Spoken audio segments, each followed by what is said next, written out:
L'association Happy Cool est venue piquer la curiosité des élèves. C'était au lycée Henri Nominé de Sarreguemines avec ses éco-délégués et des élèves du club d'apiculture du collège Jean Jaurès.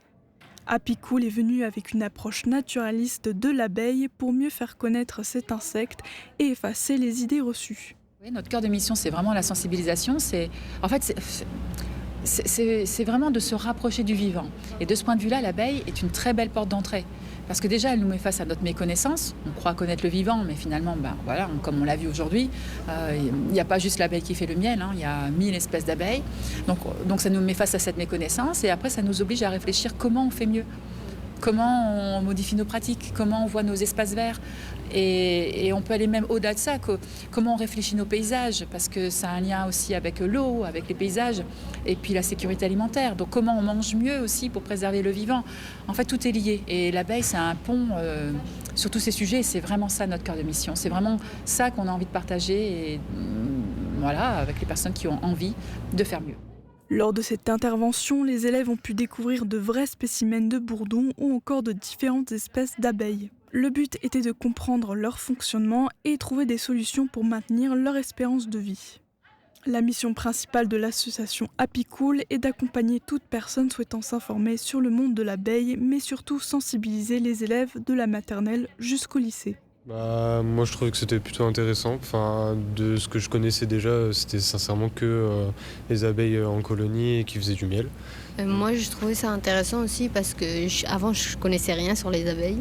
Et maintenant je sais comment ils fonctionnent, comment ils reproduisent. Et en tant qu'éco-délégué, oui, peut-être voir pour des projets, pour tout ce qui est dans l'établissement, faire des sortes de nouvelles ruches ou mettre peut-être plus de plantes ou de fleurs pour justement les abeilles.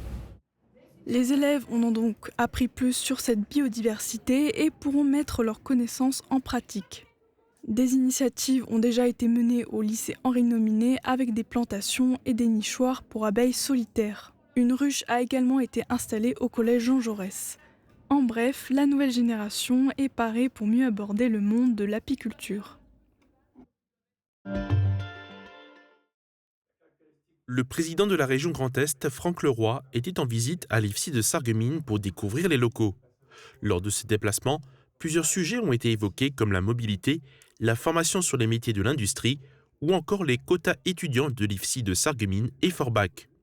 Lors de l'ouverture du nouvel institut, le nombre d'élèves par promotion a déjà été augmenté à 100.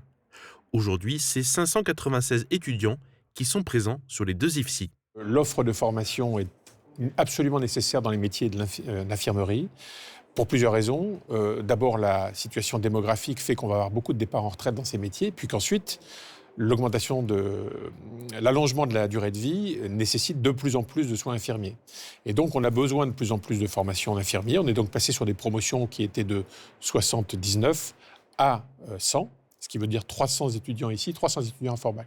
Alors, c'est suffisant pour le moment, mais cet amphi que vous apercevez derrière moi, il a été calibré pour aller jusqu'à 125 comme promotion. Donc, il est normal, quand on construit un institut de formation aux soins infirmiers, de penser le temps long. Et peut-être que dans 3 ans, peut-être que dans 5 ans, on aura besoin, parce que les besoins seront supérieurs, on aura besoin d'accroître le nombre d'élèves infirmiers, infirmières. Et donc, c'est la raison pour laquelle on a un peu surdimensionné ces amphis. Il avait été convenu au lendemain du Covid que dans le cadre du Ségur de la santé, l'État accompagnerait le développement des formations sanitaires et sociales. L'État, confronté à des déficits importants, a un temps envisagé de ne pas soutenir les régions en la matière. Fort heureusement, la pression que nous avons mise avec l'ensemble des présidents de région a fait basculer la décision dans le bon sens, c'est-à-dire qu'on continue d'avoir des crédits dits Ségur de la santé. On souhaiterait en avoir davantage, parce qu'évidemment, plus on a de moyens en la matière, plus on peut offrir un nombre important de formations. Franck Leroy a également partagé des nouvelles concernant le projet Holosolis. Elles sont bonnes parce que à la fin de la semaine, en début de semaine, le Premier ministre a annoncé qu'à la fin de la semaine serait publiée la trajectoire énergétique de la France. et cette trajectoire énergétique de la France réserve une place importante aux renouvelables, ce qui est extrêmement important parce qu'on a un certain nombre de partis politiques, notamment l'extrême droite, qui combat les énergies renouvelables, alors même qu'un projet comme Holosolis, c'est du 100% renouvelable. C'est la plus grande usine européenne de panneaux photovoltaïques. On est dans une région qui est très portée sur l'énergie bas carbone, l'électricité bas carbone, avec d'une part le nucléaire, d'autre part une capacité de production d'électricité grâce aux renouvelables qui est extrêmement importante, la plus importante de France aujourd'hui. Et des succès comme Holosolis réalisé ici et qui sera le grand projet d'avenir de ce territoire avec 2000 créations d'emplois, c'est évidemment des projets que nous avons très efficacement soutenus. D'où le projet de salle blanche que nous avons au lycée Nominé. C'est un projet qui est mené concomitamment avec la communauté d'agglomération et avec l'UMM. Pourquoi ? Parce que dans de plus en plus de formations aujourd'hui, de métiers, qu'on soit dans la chimie, qu'on soit dans la pharmacie, qu'on soit dans la construction de panneaux photovoltaïques, on a besoin de travailler en salle blanche, c'est-à-dire dans des atmosphères contrôlées, où évidemment la gestuelle n'est pas la même, où le contrôle n'est pas le même, et que pour garantir la qualité des produits, il faut être en capacité d'être formé à travailler en salle blanche. Donc l'idée, c'est bien de mettre en place, à partir de 2027, cette formation nouvelle, ici à Sarreguemines, pour satisfaire aux besoins d'embauche d'Holosolis, mais également des entreprises qui, d'abord, sont attirées par ce territoire qui est dynamique, et ensuite par les entreprises existantes qui ont besoin de recruter des personnels formés en salle blanche. Bonjour à toutes et à tous, je vous propose un nouveau point sur les candidats aux élections municipales. Il y a du mouvement à Sarreguemines. Dominique Charpentier, qui s'était porté candidat, a finalement décidé de rejoindre la liste menée par Pascal Gent, embarquant avec lui une partie de son équipe. Cela réduit la liste des candidats actuels pour la ville de Sarreguemines à 4. Il rempile, des maires sortants ont annoncé leur candidature pour un nouveau mandat. C'est le cas de Philippe Legato à Ypelin, Hubert Bourrin à Rémolfin et Michael Freiermuth à Kalhausen. Du côté du Pays de Bitche, Jean-Marc Wagner est candidat pour un second mandat à Lemberg. Il y a de nouveaux visages qui se lancent, notamment Philippe Lang à Richelin. Il réside dans la commune depuis 2004 et a été conseiller municipal lors d'une précédente mandature. Et 2 listes sont annoncées au Val-de-Guéblange. La première, nommée Créons ensemble le Val de demain. Elle est menée par Thierry Huard, conseiller municipal sortant. Et une seconde est menée par Bruno Vinquel, appelée Nouvelle Vague. Vous pouvez retrouver nos précédentes émissions dédiées aux candidats aux élections municipales en replay sur notre site internet. Très bonne journée à tous. C'est incroyable, incroyable ce qu'est en train de réaliser Yann Schrub ici. Allez Yann, à Metz. Allez, manie bien ce dernier virage, il est très important. On donne tout ce qui reste, on va jusqu'au bout du bout. Allez Yann, tu l'as. Allez, tu vas dans la tête. Tu vas l'avoir, le record de France de Jimmy. Ça va être fait. 7,30 à battre. Allez Yann. Il est tombé. Incroyable. 7,29,32. Record de France. Yann Schrub. C'était écrit hier à l'anneau de Metz, Yann Schrub a battu le record de France du 3000 mètres à l'issue d'une course qu'il a survolée. Bien aidé par les 2 lièvres qui ont permis à cette épreuve de se courir à vive allure, Yann Schrub a battu le record de France de Jimmy Gressier. Le nouveau temps de référence sur la distance est désormais de 7 minutes, 29 secondes et 38 centièmes.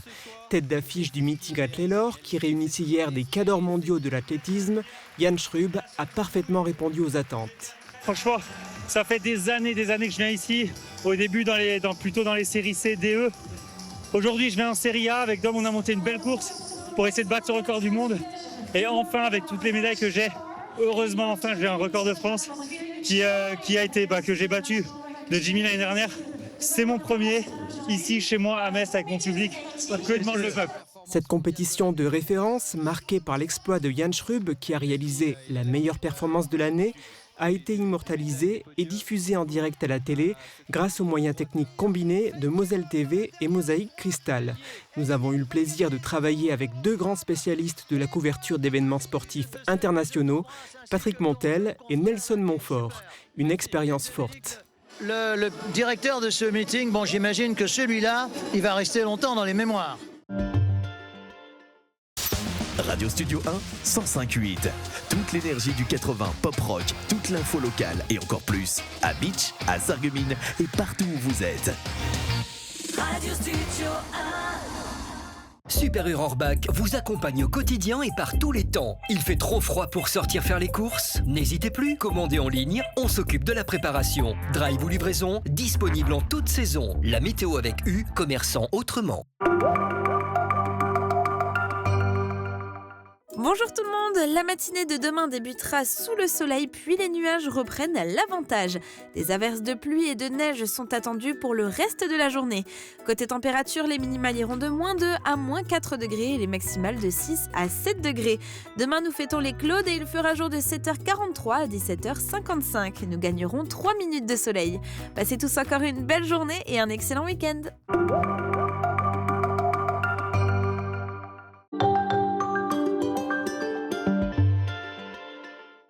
Ça sent la fête dans votre Intermarché. Carnaval, Nouvel An chinois, Saint-Valentin. Toutes les saveurs sont au rendez-vous. Douceur, spécialité, idées gourmandes et produits de qualité pour célébrer chaque moment. Faites-vous plaisir sans faire grimper l'addition. Intermarché, tous unis contre la vie chère. Quand j'écoute de la musique, mes écouteurs ne tiennent pas bien. Qu'est-ce que je peux faire ? La passion de l'audition a une solution pour vous. Des embouts fabriqués sur mesure grâce à un scan 3D de votre oreille.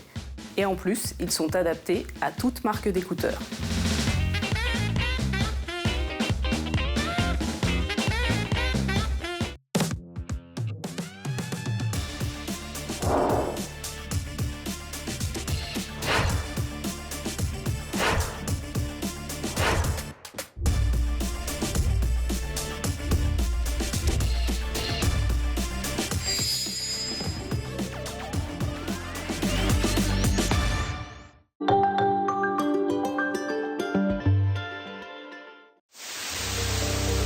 C'est une affaire française, une affaire européenne. Le plaisir qu'on a de vivre dans une démocratie. L'important, c'est d'avoir vécu un moment ensemble. Depuis 1997, dans le pays de Bitche, depuis 2005 à Sarreguemines et Sarralbe, des JRI sillonnent l'arrondissement pour relater l'info locale. Des heures d'archives ont ainsi été enregistrées sur des cassettes, des DVD, des disques durs et des serveurs. La mémoire audiovisuelle du territoire.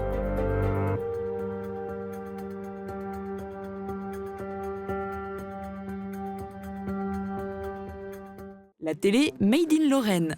Le Conseil régional de Lorraine vient d'aménager dans ses locaux un studio d'enregistrement qui alimentera notamment son site internet www.lorraine.eu. On va l'utiliser pour accueillir des Lorrains qui ont des choses à dire aux Lorrains, des chefs d'entreprise, des professeurs de lycée, des jeunes, toute la vie lorraine. C'est-à-dire que ce n'est pas un outil accaparé par le Conseil régional. C'est un outil mis à disposition des Lorrains.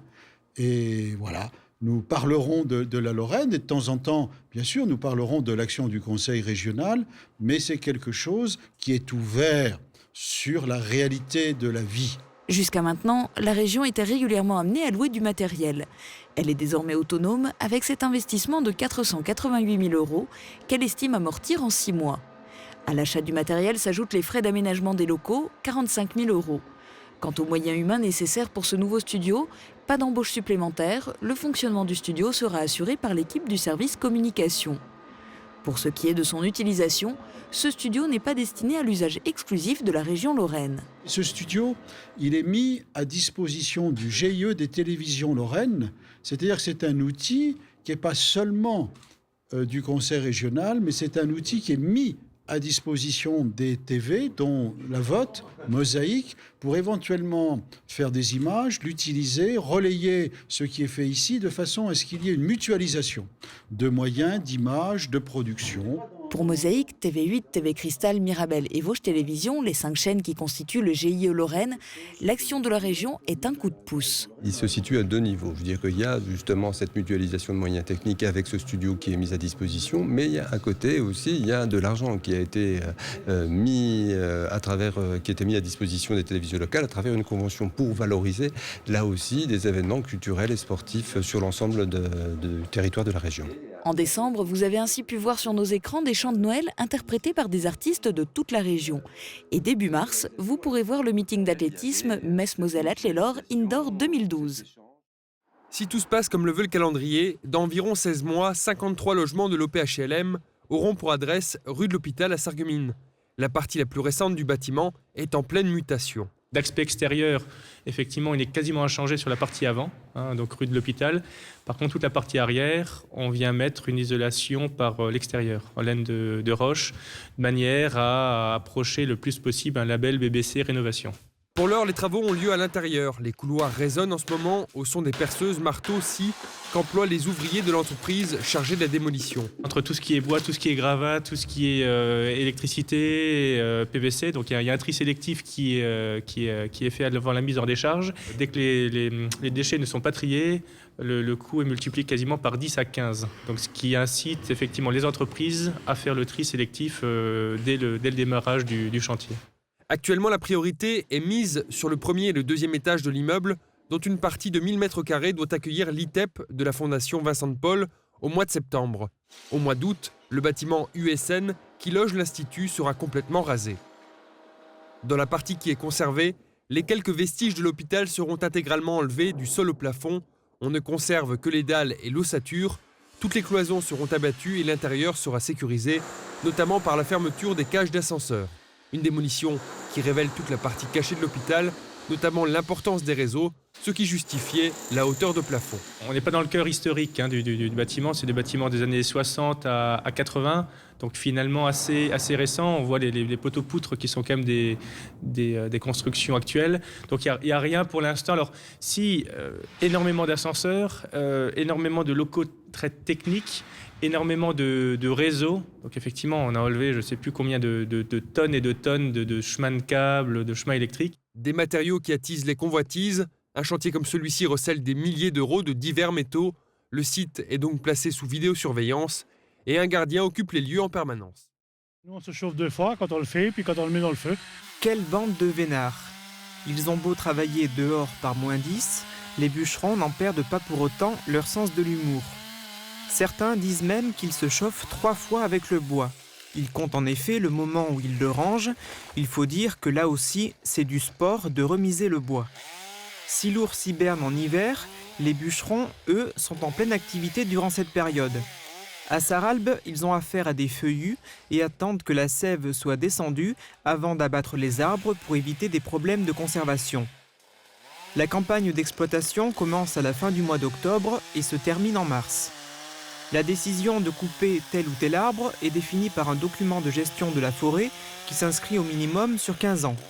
À Sarralbe, c'est le maire qui choisit l'orientation des produits, bois d'œuvre, bois d'industrie ou bois de chauffage. Près de 40% du bois récolté cet hiver à Sarralbe servira d'ailleurs à cet effet. Les particuliers peuvent utiliser comme combustible du hêtre, du charme ou du chêne. Ils peuvent acheter le bois de 2 manières différentes, au prix de près de 40 € du ster s'ils le veulent vendu sur coupe, ou au prix de 6 à 15 € le ster s'ils souhaitent le façonner eux-mêmes sans passer par une entreprise. Pour cela, il faut du temps et des équipements adéquats. Ce travail que certains particuliers assimilent à du plaisir leur permet d'économiser de l'argent. Le gaz il a augmenté de, on peut dire, 15 à 30% en 2 ans. Et puis bon, le fioul, chaque hiver il augmente en moyenne de 10 à 15%. Donc bon, le bois c'est l'idéal. L'argument économique a entraîné une hausse de la demande de bois de chauffage. Il y a eu une évolution à partir du moment où il y a eu le boom pétrolier, c'est-à-dire qu'il y a eu une très grosse augmentation du fioul. Et puis il y a également eu le crédit d'impôt en fait, qui ont permis aux gens soit d'acheter de nouvelles chaudières, soit d'acheter des inserts, puisque ces investissements étaient déductibles du montant imposable. Donc les gens sont revenus pour beaucoup à un chauffage au bois, au moins un chauffage au bois d'appoint. Peu importe la manière avec laquelle ils récupèrent du bois, les particuliers devront attendre qu'il sèche avant de le mettre dans leur chaudière ou leur cheminée. Après la coupe, il faut au moins patienter 1 année. Marie-Luve sur des images de Julia Bitran. Clairois dans la place. Ils sont venus nombreux, entre 120 et 130.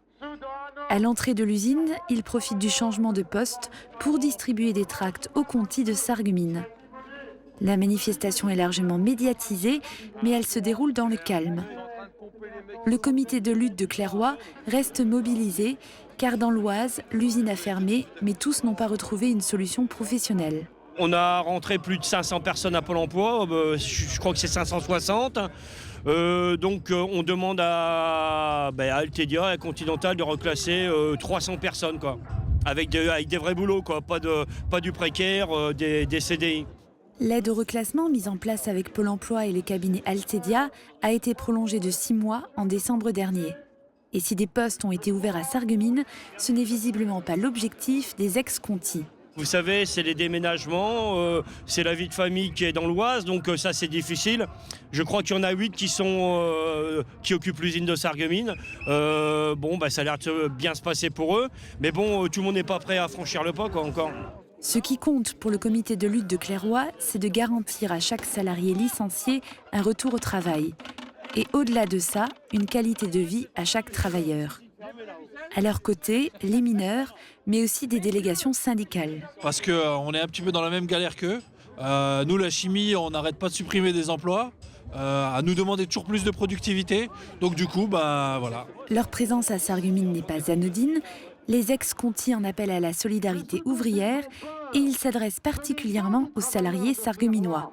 Ce dont ils ont peur, ce sont des réactions des travailleurs de Sarreguemines. Eux, à qui on demande aujourd'hui, avec 370 travailleurs en plus seulement, de faire l'essentiel du travail que faisaient 1100 travailleurs, avec des conditions de travail innommables, avec des cadences toujours plus infernales, nous leur disons, vous devez résister, ne pas céder au chantage. À 70 jours de l'élection présidentielle, le discours militant est de mise. À Sarreguemines, on est tout à fait solidaires de nos collègues de Clairoix. Et puis, quand on voit à quelle sauce nous on est mangé, c'est la remise constante, la remise en cause de tous les acquis salariaux et les cadences qui ne cessent de monter. Dehors, par des températures glaciales, ils ne sont pourtant qu'une vingtaine à braver le froid pour manifester leur solidarité aux ex-collègues Picard. Il vous reste des francs? Des francs, non, plus du tout. Ah non, j'ai plus ça et depuis longtemps. Jamais eu de francs, moi. Ça fait pas longtemps que j'habite ici en France et puis alors j'utilisais la marque, la Deutsche Mark. Je viens d'Allemagne. Ça sert à rien de garder ça sous son matelas. Ils feront pas des petits de toute façon. Autant dépenser des euros que de garder des francs, oui. Et des Deutsche Mark, vous en avez encore?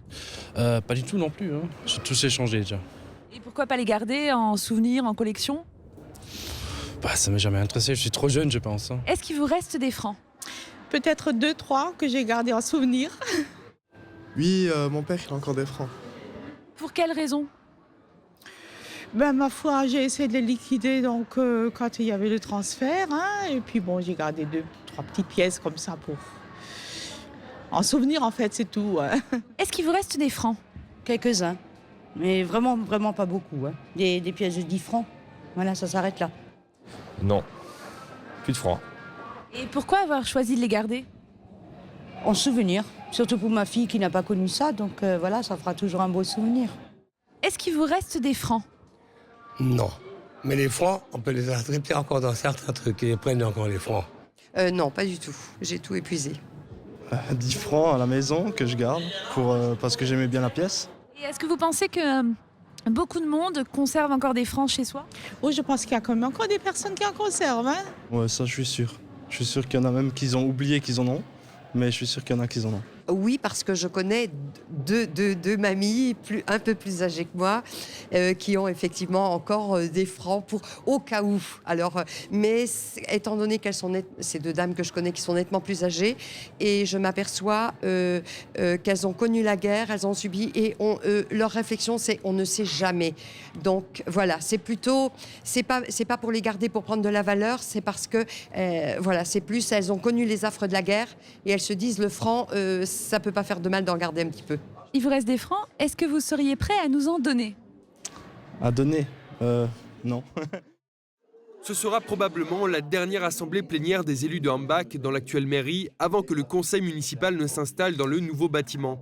Une réunion que ne manqueront pas de suivre en partie les opposants au projet de centrale de production d'électricité, trop nombreux pour pouvoir tous entrer dans la salle du conseil. Ce soir, on demande concrètement à ce que ce vote n'est pas lu. Le maire de Hambach tente de passer en force un projet de révision du PLU pour toujours le projet en Brégie, alors qu'il a été plus que contesté, il me semble, depuis 2 ans, que le tribunal a par 2 fois dit non à ce projet.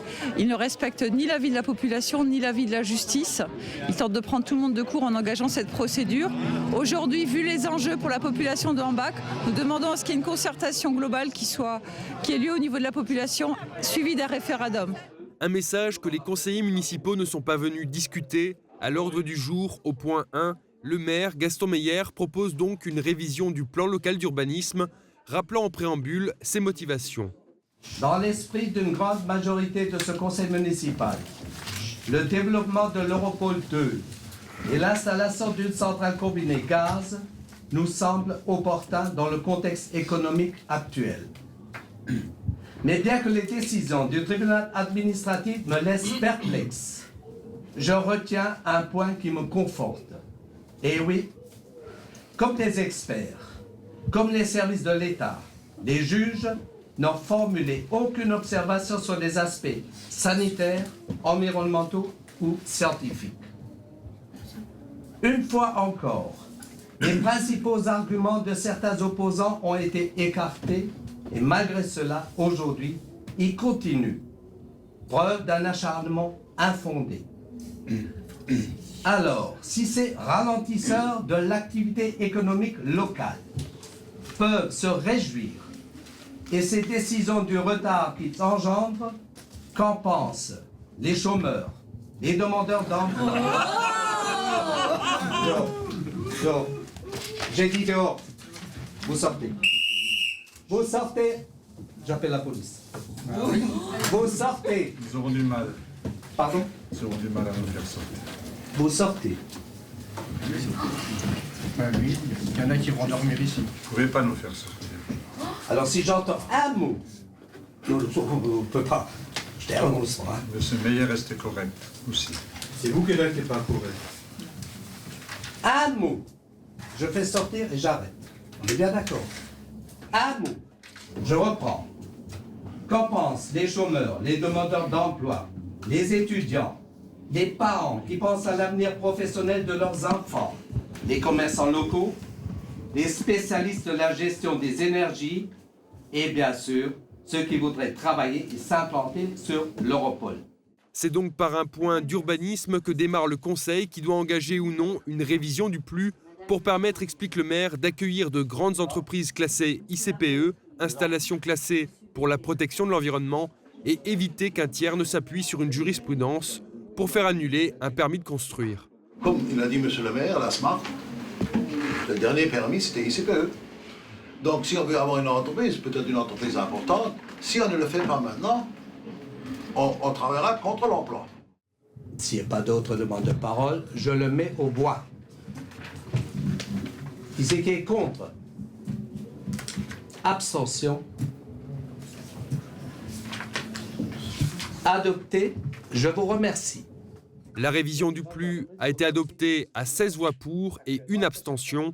Une enquête publique d'une durée d'1 mois doit maintenant s'ouvrir.